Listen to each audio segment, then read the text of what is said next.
Go ahead. I'm listening.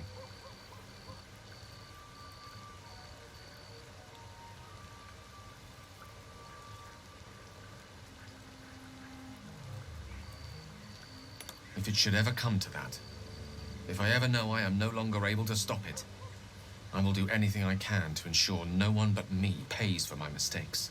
I will find the remotest place on the surface of Faerun, or perhaps far below in the depths of the Underdark. I will await that death, alone. I promise I will not betray your trust.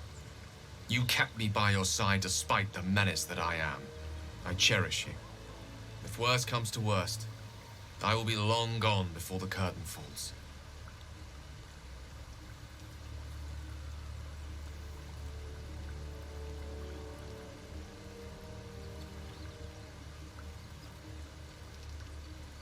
Ah, yes. Karsus. Karsus was perhaps the most powerful wizard that ever lived. The child who would be a god, the elves called him. And he tried. With a spell of his own devising, he endeavored to usurp in one fell swoop the power of the goddess of magic. Mistral, she was called then.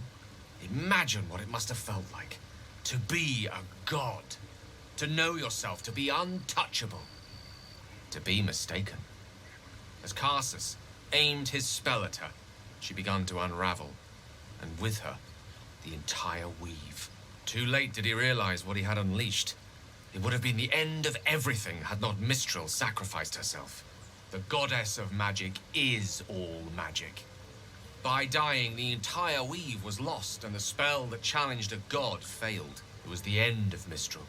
The end of Karsus and the end of an entire civilization. As the child who would be a god was turned to stone, his empire came crashing down around him. The floating cities of Netheril were no more, an event that came to be known as Karsus's Folly.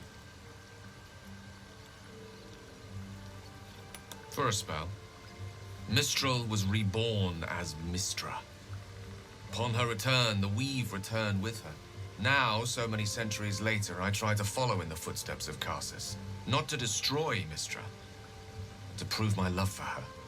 Try to control only a fraction of the magic that was unleashed that fateful day. I merely sought to return one tiny diamond to an imperfect crown.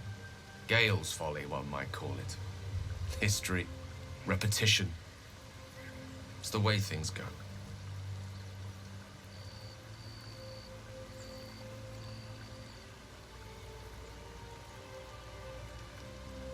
Think of it as tribute. The kind a king might pay to a more powerful neighbor to avoid invasion. As long as I pay, there will be peace. But should I ever stop, along comes a war.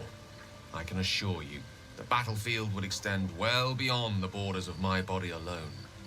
An eruption the size of Waterdeep, I think my exact words were.